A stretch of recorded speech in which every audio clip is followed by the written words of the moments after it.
everybody to the upside. I think it's that time. Have you started recording, Sarah? Perfect. Okay, I see you nodding. So welcome to the upside with the amazing Debbie Epstein-Henry.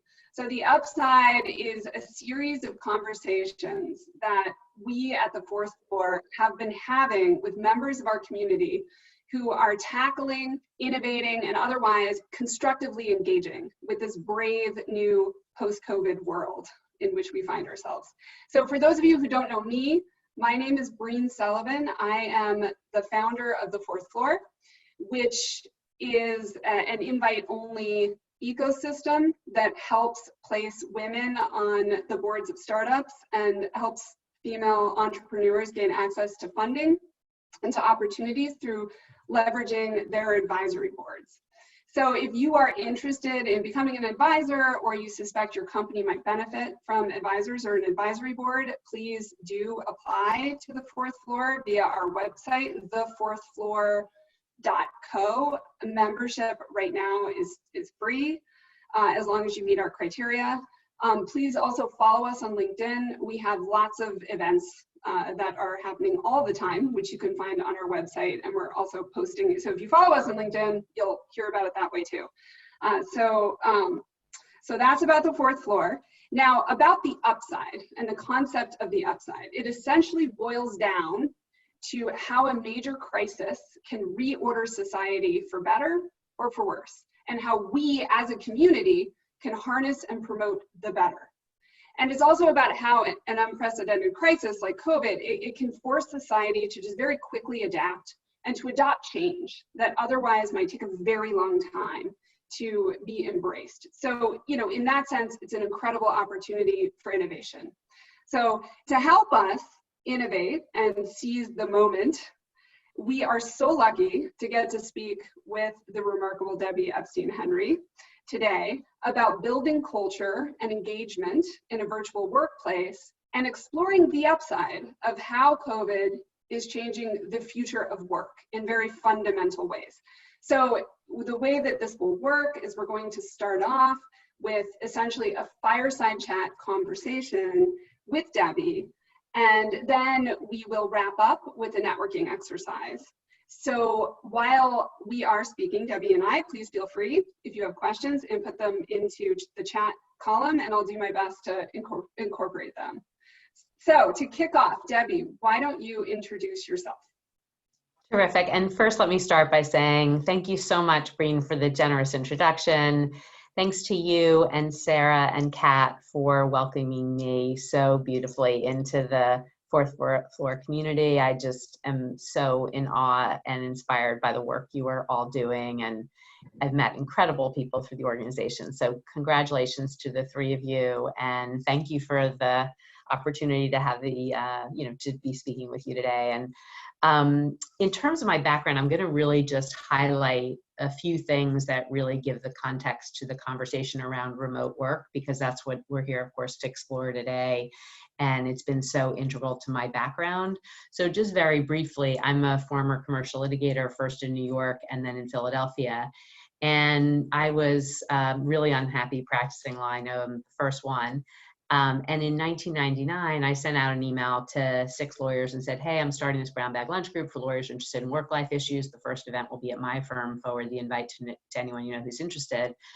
Within a couple of days, 150 people emailed me back in response. And this was at a time, like 20 plus years ago, work-life wasn't even a term of art. I knew that I had struck a nerve. I knew I was onto something.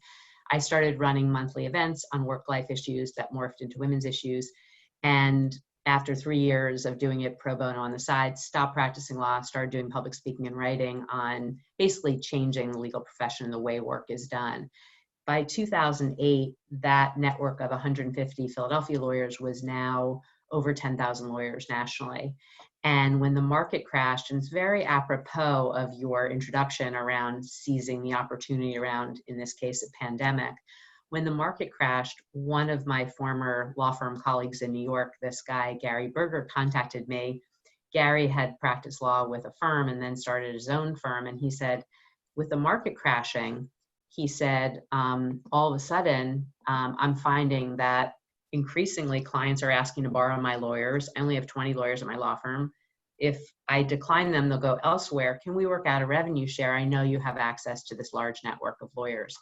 And so Gary and I started this revenue share where we started dispatching lawyers from my network to his law firm clients in 2008. He had a colleague, a woman, Susie. She helped with it, and the three of us started doing this. By 2011, the demand became so great to put outside lawyers in companies around the country that we co-founded this business called Bliss Lawyers. The reason why I share all that is in February of this year, Bliss Lawyers was acquired by our global competitor, and I sold the company with my two partners. But for 9 years, we ran Bliss on a virtual platform. We ultimately had 26 people on our corporate team. We sent these hundreds of lawyers out to work at legal departments and law firms around the country, but we ran a corporate team for 9 years exclusively on an online basis. And so my experience in working virtually is not only personally for doing it for 20 years after I stopped practicing law, but running and co-founding a company that was run on that platform. So that's really the wisdom and the mistakes that I learned in those 9 years that I really hope we'll be able to impart today and talk about some of the lessons and good things we came out of it, and also some of the mistakes we made that hopefully others won't. Yeah, well, thank you for that introduction. That's great, and that really does. I mean, that is a perfect segue into the first question, which is just, you were clearly more prepared than most of us for this new normal when it comes to remote work. So if we talk about inspiration, like what were some, I guess, early learnings and also maybe some failures that relate to inspiring a remote team? Well, it's interesting, and I think that the mistakes, we made some really clear mistakes, which I talk to people about regularly, about not, being really thoughtful about now. But this issue about inspiring a team, I think the biggest opportunity is around culture. And how do you build a culture when you're working remotely? Because if you have the culture, then you inspire your team. And so to me, the two are inextricably linked. So the question is, how do you build a culture? One topic I'm talking about a lot right now is around effective leadership. And one way that I think leaders can really build the kind of culture they want remotely right now is if they have a magic mix of not just conviction, but also humility. We clearly are in a time period right now where there's tremendous uncertainty. And so the question is, can you have a leader who has the confidence to show that, yes, they have been thoughtful, they're doing their homework, they're collecting information, they're referring to experts, they're looking at their team and understanding what the needs are of their team, but they're also exposing that, like, this is a first go of this for all of us. And I want to invite your feedback. So the leaders who are creating the cultures right now that are truly impactful are the ones who are having a dialogue. They're not having one-way discussions that often result in like updates. There's this like compulsion right now about providing updates to the team through emails of like, here's where we are with work at home parameters and our travel and our stage of openings. And like, all that's good, but that's not building a culture. What building a culture is when leaders do things like create town halls where they invite feedback from some of the most junior people who may be more versed at how to build a culture, let's say, in this environment, to their direct reports, and to have the confidence to share the leadership platform and invite that feedback. That's really critical. Another piece of it is not just making it collaborative, but using this as a way to let people get to know you better. So it is that fine line of not sort of oversharing, but also bringing in part of what's at home. To be able, let's say you're working in a new team with 5 people, to be able to say, before we get going, what is everybody's constraints right now and what are your challenges? So we know, let's say if Breen's not responsive from 4 to 5, every day, that's when one of her homeschooling moments is, and that's why she's not responsive. It's not that she's a slackard, it's that she's got this other responsibility. So in building a team, take this opportunity to bring in the very legitimate home responsibilities that we all have, know what those constraints are, so that we're not questioning, but we're actually supportive. Like, hey, hope you made it through another homeschooling session. It's a whole different type of dialogue. And one other thing I want to mention about culture, and then pause. And I know I haven't covered the issue about mistakes. There are plenty, and I'll get to that. But I want to pause after talking about the culture piece, is making it fun. We had so many things that we did on our Bliss team that made it a fun culture. And interestingly, after polling and talking to colleagues after we sold the business, one of the biggest compliments we got was, of all the things, that they loved the culture of the company, which again was so ironic because we usually flew in members of the team and convened maybe 3 times a year, but otherwise we were all exclusively remote.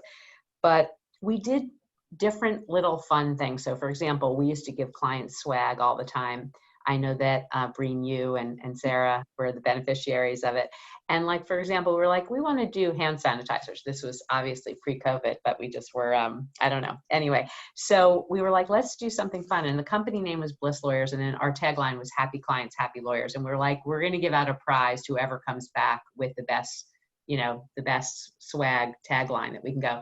And one of our team members came up with happy clients, happy lawyers, happy handshakes, and it was like done. And that was on the swag, and she like owned it that she did it, and she got a gift, like just silly things like that just made it, fun. You got to figure out basically ways to substitute the water cooler chatter, and Right. whatever that magic is for your company, that's what you want to focus on. Well, so, it's actually great that you said that, because I just keep thinking about connection. You're talking about, how do you build an effective culture? And that comes, or how do you build culture in this remote environment? And that comes down to effective leadership. But in order to be effective as a leader, you need to really be connecting, right? Mm-hmm. Connecting in order to communicate all of this stuff. And right now in this world, according to Zoom, like, I think we're getting kind of zoomed out, right, on the one hand. Mm-hmm. And so what other ways? I mean, so I think we heard a little bit, you're talking about approximating the water cooler through, maybe some sort of creative contest to come up with like an idea to interact. But like, what other tricks and tools that are not Zoom, that enable us to connect in order to build this culture? Yeah, really important, because connection and engagement is one of, those are the kinds of qualities and things you want to be building up right now, and that they're feel so attenuated, and what leaders fear they're losing the most right now.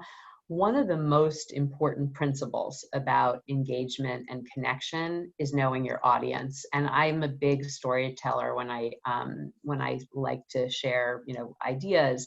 And so if you'll indulge me, I'll share a very brief story that to me really elucidates how important it is to know your audience, because once you know your audience, then you're going to be able to be effective in tailoring those communications to specifically engage people. Because Breen, again, something that will engage you is not necessarily going to be inspiring to Sarah. And if you're an effective leader, you are zeroing in and making it as tailored and personal as possible. So I have 3 sons. When my middle son, Spence, was around 11, he decided that there were certain things he and his brothers wanted for the holidays. And he was like, we're gonna, like, mom and dad have been sort of blowing us off. We got to figure out some other way. And so, of course, he put together a PowerPoint, which is what your son does when his mom's a public speaker. So he put together this PowerPoint of like suggested holiday gifts. And my sons were at the time, Spence and my 2 other boys, were convinced they were actually the only family in the Philadelphia suburbs without Xbox and these various video games. And it was like this travesty. And so they kept on telling my husband and I, like, oh, gotta get us Xbox, and it'll help with hand-eye coordination and all these other crazy things. So then he put this PowerPoint together, and there was a slide on it with my husband and I toasting with a glass of wine. And then in the corner were these boys playing video games. And he's like, bottom line is, if you get us the Xbox, then you and dad are going to have some peace and quiet. And, we know life is nuts here. And we were like, done. And it's such an important message, because we were never going to buy into the hand-eye coordination thing. But once he appealed to what was really a challenge for us at that point, 3 boys at the time, 13 and under, and dual working household, it was like, this is going to be a problem. So he got to know his audience. He got to know what their needs are, how to solve their problem. And it was like, this is a win-win. That's what good leaders do. So coming back to your issue around and question around connection and engagement, a good leader is figuring out what are the needs of your team. And you know what? It's not presuming that everybody needs to be on a Zoom call every single day, because it's not what is, it's not, somebody, some of you and maybe most of you are Zoomed out. So maybe it's a once a week Zoom call. I mean, there's so many ways to get to know what the community is. In one of my recent conversations around these issues, somebody told me the story that this one company has a daily Zoom wrap up every day, kind of close a day, sort of like, where are we, status check, that kind of thing. And what they do on it is the CEO is on the call among all these other employees. And if anybody happens to have kids or pets, like, they will often stream in. Like, it's just kind of the wrap up before dinner, essentially. And people are in different time zones, but it's like, what a beautiful thing that, like, that's a perfect example. Anyway, but back to, that's a little more on the culture front, but getting to know your team. And one other thing that makes a big difference is overcompensating in the virtual environment. Because we're remote, we need to over communicate, because there's not that head nod, there's not the presumption. There's a lot of anxiety around remote work that people are not at their post, they're not at their desk, they're juggling too much, they're responsible for all these other family members.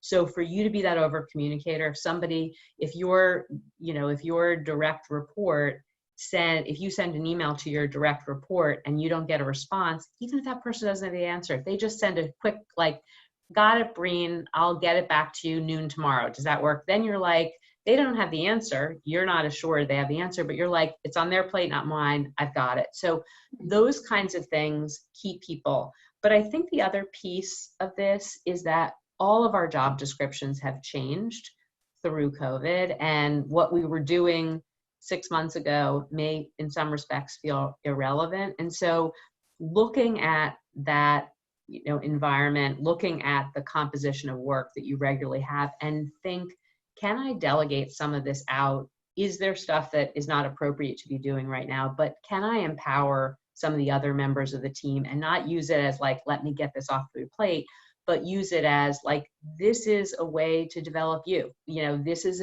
a moment where you can step in. Nobody has an expertise in, let's say, this issue. So why don't you get it and use that sort of reshuffling of your work or new work assignments to really empower people on your team in a way, again, that they maybe will become the first experts at the company on those certain sets of skills.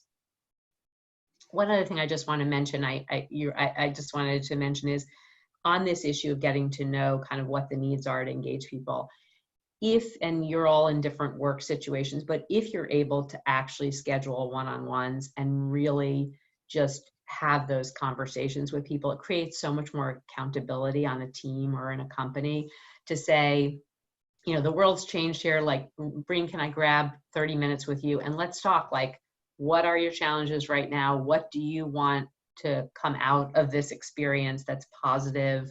What are some new goals you may have for yourself in light of the new pressures that we're under? Like that, if you can give people 30-minute one-on-ones, there's so much more accountability. And people are really anxious right now about feedback. It's something that people are loath to give anyway, but it feels so much more invisible right now. So if you can make that connection with people, and the truth is video is better. So if you can do that in those situations and have those one-on-ones, people feel invested in, and then that engenders a loyalty and a commitment that is just what you want right now. Yeah, no, I love that. And I love this idea of really getting to know your audience and understanding what they need, Right. what's resonating with them. It's making me think of surveys.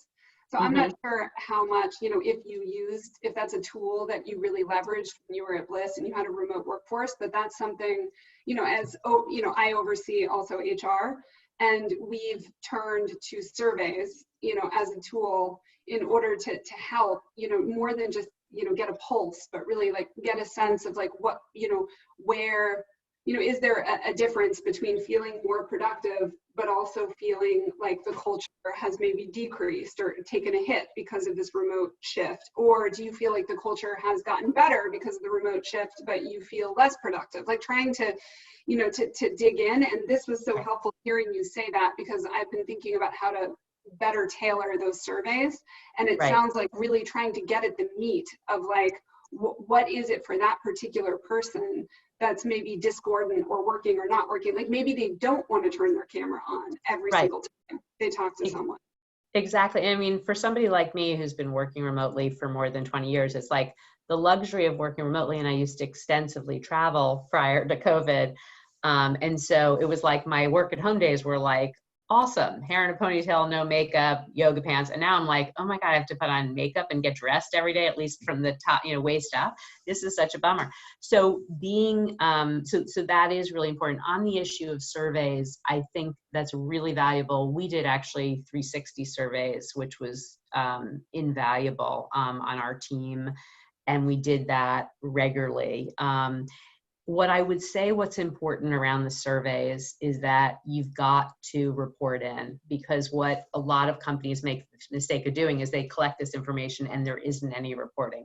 So to be able to collect that information, synthesize it and say, here's what we're doing well, here's where we want to work on this, can be really powerful. The other thing that I think is great, I think this issue with remote work is, a lot of people feel, I mentioned before, sort of invisible. And so the question is, how can you bring people out? How can you, and this relates to culture again as well. I love this idea of like video vignettes. Sometimes what companies are doing is they'll like, for example, take people at all different seniority levels, different departments, and just say like, if you want to do a self-recorded video and submit it and even make a fun contest out of it or whatever, and say like, give us 1 minute, on your video of kind of like what is giving you joy during this moment. And it's like, you can have, everyone from the assistants leading up to the senior executives of a company just being like, here I am in my backyard with my dog, blah, blah, blah, whatever it is. Like one of the biggest sources of satisfaction, this shows how lame my life is right now, but we rented a dumpster and like, I had my 3 sons and husband, like we just, literally cleaned out our house. It's like, and I have a picture of them on top of the dumpster. It's like, kind of crazy. This is what gives you joy. But anyway, it's like that snap. If you saw that picture, it's like that pretty much sums up our life right now. We're home, we're trying to clear out and get organized. So being able to really either through video or through pictures, like invite participation, it's such a great way to engage people and give them a voice and give them the opportunity to share. People basically want to be recognized and they want to be a part of something. And if you can invite them in, it's really powerful. I was speaking with a general counsel of a company a couple of weeks ago, and she was saying how she's so, focused on diversity and things like that. And she was saying she was kind of doing different profiles of her direct reports. I'm like, what about bringing in and having diverse people in the company bring it out? And doesn't matter about seniority level, like have a broader picture here, like open up and just do things that you aren't doing before and just try it. I mean, part of this is around experimentation. Again, comes back to a confident leader who's just like willing to use the word pilot and say, hey, we're going to try this. And, let's just give it a whirl. It sounds cavalier, but it's really not. I think people are really finding it refreshing to see some new ideas floating out there. So I love that, especially because, the essence of this whole conversation is trying to distill down, what is the upside, right? What are, like it or not, we're all forced into this new normal. And the work, at least right now, has changed fundamentally for all of us. So, what are the pieces that we can grab onto that actually might make things better than they were? And maybe we won't want to return to that, the way it was in the past. So, Right. so I guess how can we grab onto this stuff and then actually maximize the benefit that we can see going forward? So I think there's never been anything magical about a 5-day on-site work week. That was something that, that's a convention that we've all believed in, but there's no study that I'm aware of that says like, oh, people are more connected, engaged, productive, more profitable if they're on-site 5 days a week. Again, it's just a convention that we were raised with, essentially. And what I think needs to happen now, and obviously so many companies have seen through this experience that in fact they can still make money, and happiness is actually elevated with increased control in your work and more flexibility in the way in which you work. Of course, this is a very acute, extreme situation, but the question is really the companies that have, and the leaders who have the courage to say, let's customize, now that we've had this experience, let's customize what makes sense for the future in terms of the balance of working on site and working remotely. In running a remote company for 9 years, I did see tremendous value of us convening. And like I said, we usually had 3 times a year where we'd fly in everybody to New York, and the 26 team members or whomever could come among us would come, and we'd do, a 2-day typically strategy session. It was a mix of brainstorming and kind of more high-level discussions, as well as fun events, painting or bowling or all different types of things we did. But I think there is a benefit to both giving people more flexibility, not having a standardized 5-day work week, but also having some interactive time. I think you can't diminish the value of personal connection. I think we all know that now more than ever. What I think is part of that consideration to evaluate what is the right mix for the future of work, I think there are 5 factors that need to be considered. One is, what is your business? This is a very different discussion if you are working in a manufacturing plant and you're on the manufacturing line, than if you are a professional who is, an engineer, for example. I mean, those are totally different job descriptions. And maybe, by the way, you are an engineer at the manufacturing plant. So it's not just what the business provides, but what is your role and function in that business. Right. Number 2 is what your client needs. So like if part of the value of that business is visiting clients on site, for example, or entertaining clients, so client service is the second. Third is company culture. I mean, part of it is there's a spectrum of people who skew more towards wanting more flexibility and remote work to somebody who, feels they're not working unless they're on site every day. So there's that company or firm culture. Fourth is the geographical constraints. So if part of this is that somebody now is going to have to commute 3 hours a day, what's the value in that? So that's the fourth. And then the fifth is, what is the financial benefit of reducing and or eliminating the real estate costs? So when we co-founded Bliss, our largest competitor had 14 global offices. And so we used it as a very effective marketing distinguisher to say, we've taken the expense of real estate, often the greatest expense of a company, and we are charging our clients less and actually paying our lawyers and corporate team more generously. Like, that's a pretty attractive thing.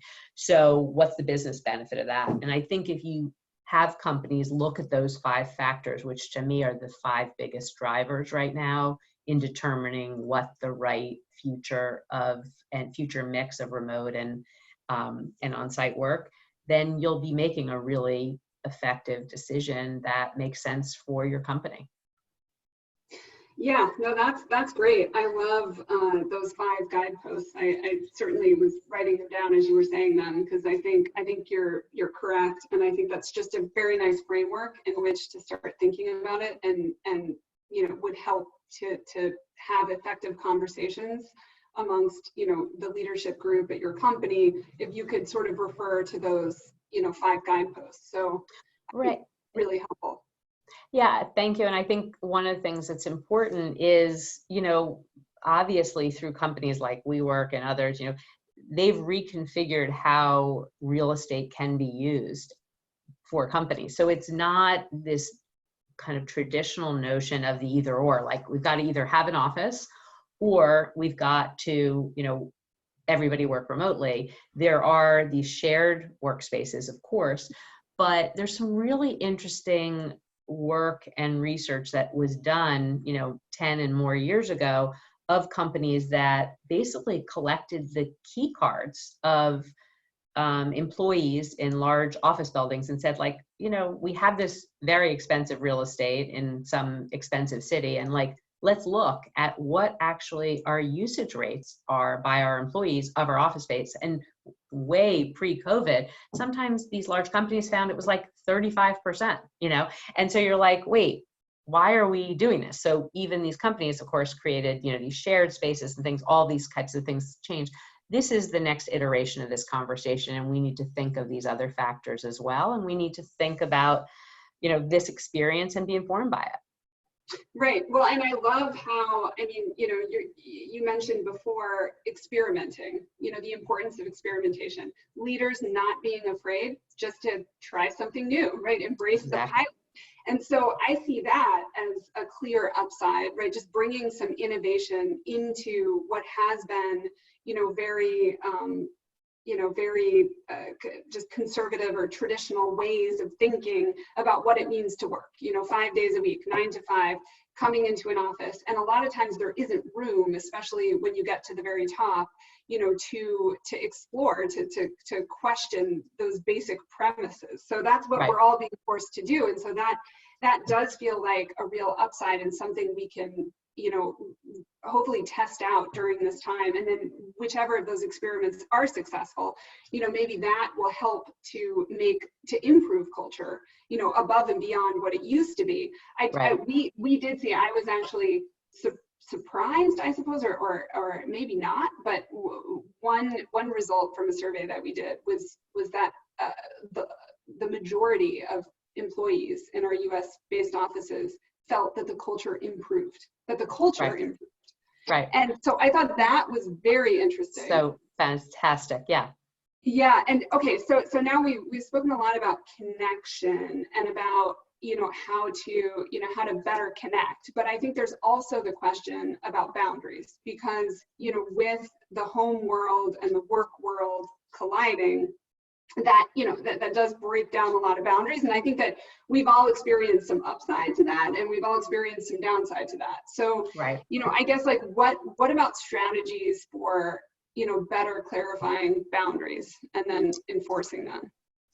Yeah, and I think this is a huge issue, and actually in a lot of the speaking I'm doing right now, the different participants have been polled in advance, and I get to read sort of what the key issues are prevailing on people's minds. And one issue that has come up a lot, which I think is interesting, is that for those of us who worked in conventional offices before, there's just a natural transition that was built into our day, like taking the train and walking to the train station and then getting to your location and then walking to your office and then grabbing lunch with colleagues. And all the transitions are gone. So it's just kind of like you either build in this thing or you don't. And so that this issue around boundaries is huge.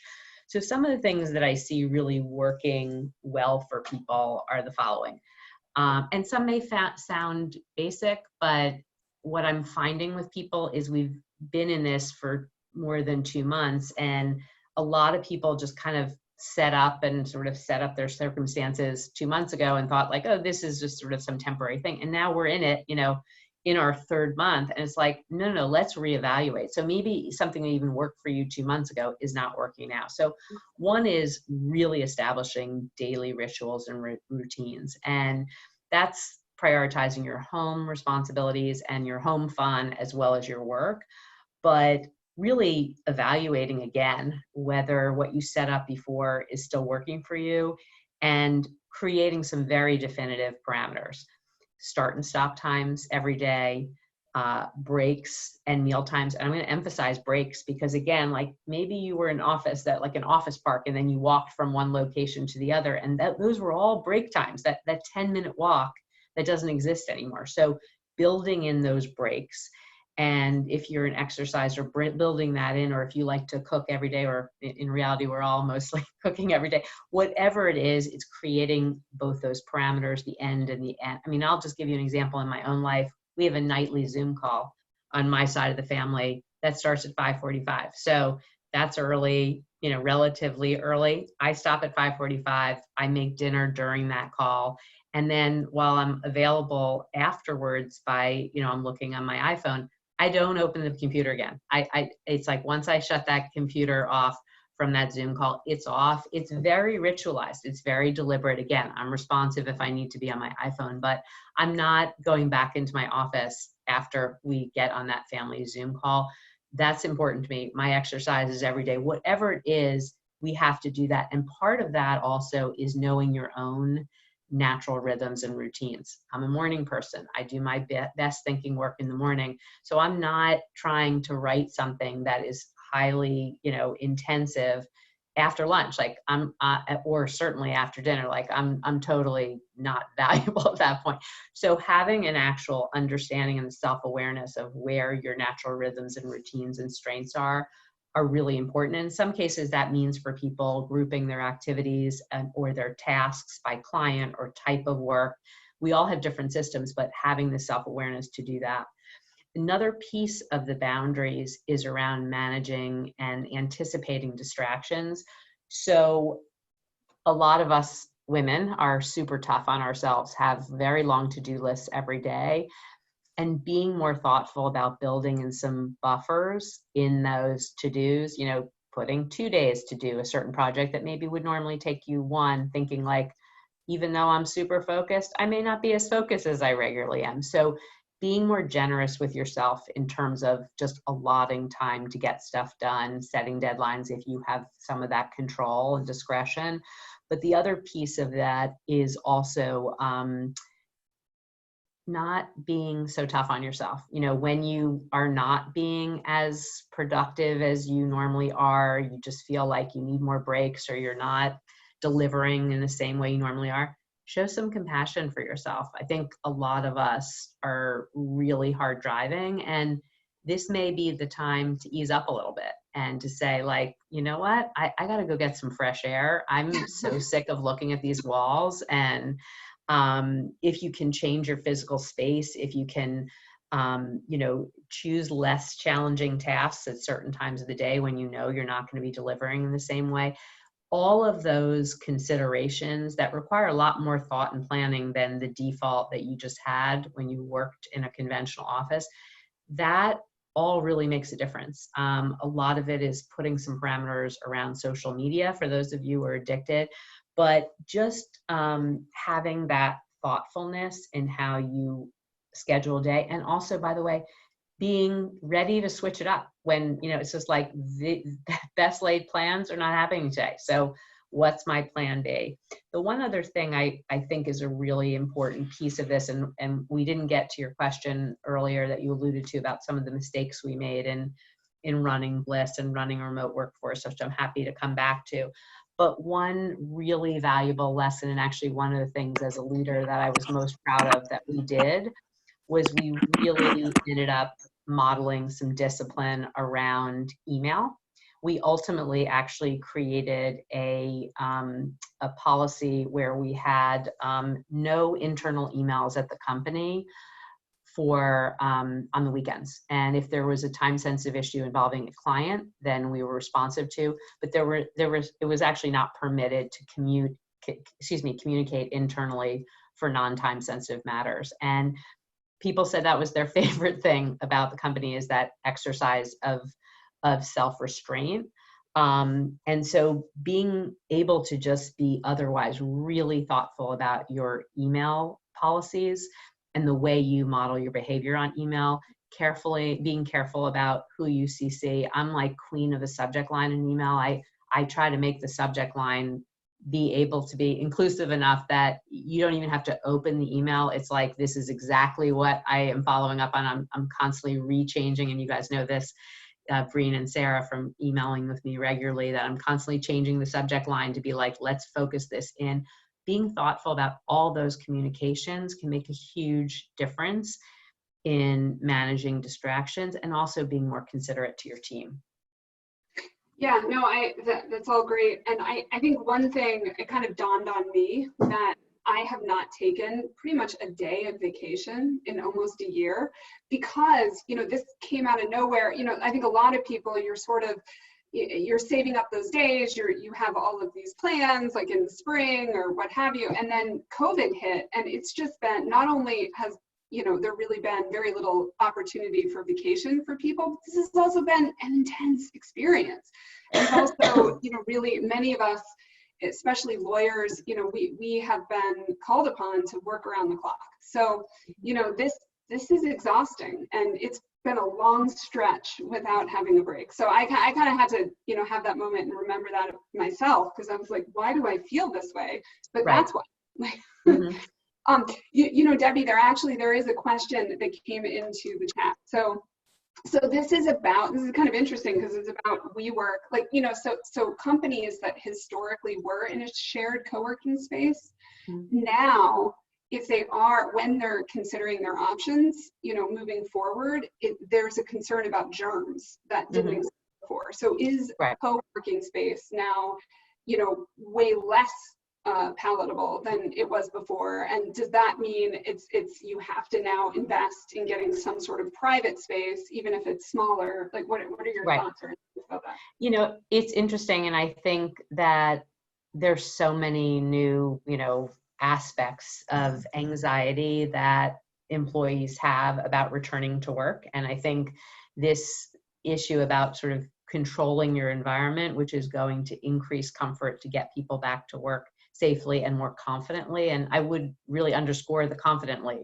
because it's not just about, is this safe, you know, is this space secure and as sterilized as conceivably possible, but do people feel confident that it is, that they are not anxiety ridden being at work, and does that backfire if they are? And so I think that's a really real issue. And I think, you know, again, I would go back to those 5 factors that I mentioned before that are the key consideration factors in determining what's the right environment. And if part of this is that, you know, the company or firm culture is going to be negatively impacted because people are going to be so anxiety ridden about germs in the space, then that's not worth it to them, and they should consider something else. I think what is important is that it doesn't necessarily mean that, again, people have to now invest in, you know, your own building to be able to house everyone. It's like, can there be a mix now of remote working and then convening, which is, you know, I mentioned we did this at Bliss 3 times a year. There are ways to do this at a conference center at a hotel where it's like only the company is in that space, and, you know, they can be there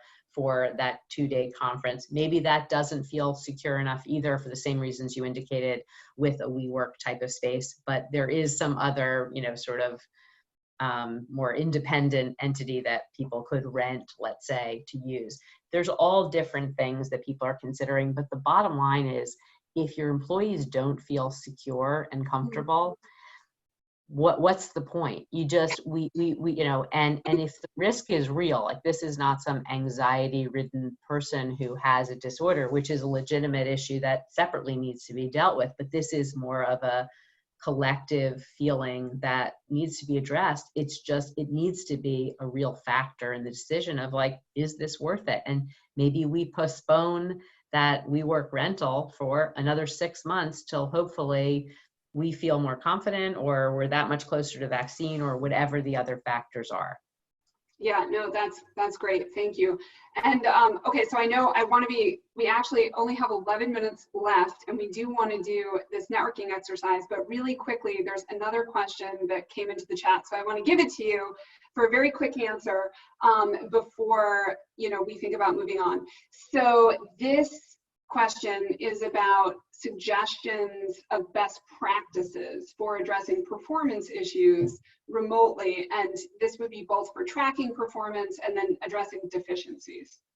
Sure. And this issue around evaluating people, and by the way, we you know, in running Bliss, I mean, it's very, very easy to tell who your top performers are. Those are the people you're not worried, are they doing their work, or they're, I mean, you see their work. But this issue around feedback and evaluating people is really hard. And I actually, in my speaking, I interviewed different thought leaders, and one person I had the privilege of interviewing last year is Kim Scott. She wrote a New York Times bestselling book called Radical Candor, and it's about how to give real feedback in the workplace. If you haven't read it, you should read her book. It's really practical and smart. She really focuses on two aspects of effective feedback that I think this can help the questioner. One is about what she calls challenge directly, and the other is care personally. And it's actually very apropos of this discussion we've been having around remote work and the opportunity to get to know people better because you happen to be, you know, interacting with them while they're in their homes. The challenge directly is that when you have to give feedback and solicit feedback, you want to be really specific. You don't want to say, like, this memo you submitted is just terrible. It's just, you know, we can't give this to the client. You want to say, the general idea that you're conveying here is very good in this memo, Breen, but the problem is that it doesn't clearly articulate what the pros and the cons are and why we ultimately are making this recommendation and why the pros outweigh the cons. That's very specific feedback that you're like, okay, now I know how to go back and edit it. The second thing is when she talks about care personally, what she means by that is get to know the person. Like, don't just like be like, this is a piece of crap, like some vague thing that you're not actually clarifying, but say, like, what else is going on? Maybe it's at the initial phone call that you're having, like, tell me what's going on. Then you learn, like, they're caring for an ill parent right now, so maybe their writing wasn't as clear. So if you show that mix, it's really powerful. The last thing I want to say on this that's really helpful about feedback and getting to know your colleagues and things like this, most people understand and know when they're not performing at a high level or when they have weaknesses. So if you produce that really bad memo to me, I maybe would say, you know, Breen, before we get into it, talk to me a little bit about, like, what do you think your strengths and weaknesses are with writing? Where can we, you know, just give me an idea. And then you may say, you know, like, I feel like I can't really get down to it or whatever. And then you have invited me in and now I can give you the real feedback I want to make. So those are just some initial suggestions. I know we're short on time, but I do refer you to Kim Scott's book, which I think is terrific. Yeah, no, that's a great tip, and I definitely have been meaning to read that, so I wrote that down too. So really quickly, if everyone who wants to be included in the photo can turn their camera on right now, we're going to very quickly take a shot, and then in our 7 minutes remaining, we'll do just a very brief networking exercise in breakout rooms. Okay, so 1, 2, 3. Awesome. Thank you, Sarah. Okay, good. Okay, so now I will turn it over to Sarah and Debbie to coordinate instructions for us to jump into our breakout session rooms. So Sarah, I can start with the prompt and then turn to you on the process. So obviously Fourth Floor is an incredible networking organization. And so we wanted to do one little prompt to break you out into smaller groups. And I wanted it to be fun, but I also wanted it to be something that is, again, networking. So here's my prompt for you. It's what do you do now? Very, very briefly, because we're going to be in somewhat small groups. We don't have a lot of time. So just briefly say, you know, what you do. And then secondly, what did you think and want to do when you were a kid? What did you think you would be professionally? And third, how has that prior career aspiration helped you through this crisis? So very briefly, if I were in one of the groups, I would say, I do public speaking and writing and advocacy. I really wanted to be a solid gold dancer as a kid. And I think it's helped me through this pandemic because I'm continuing to exercise, and it's just like fun. I mean, I don't know if you guys are into dancing, but it's fun. So that's me. Sarah is going to tell us how we're going to break out into these groups and just hopefully get you guys to just talk just a bit. And then I know we're going to be wrapping up, but thank you so much again to Breen and Sarah and the fourth floor. And it's been so much fun. And thanks to all of you for listening.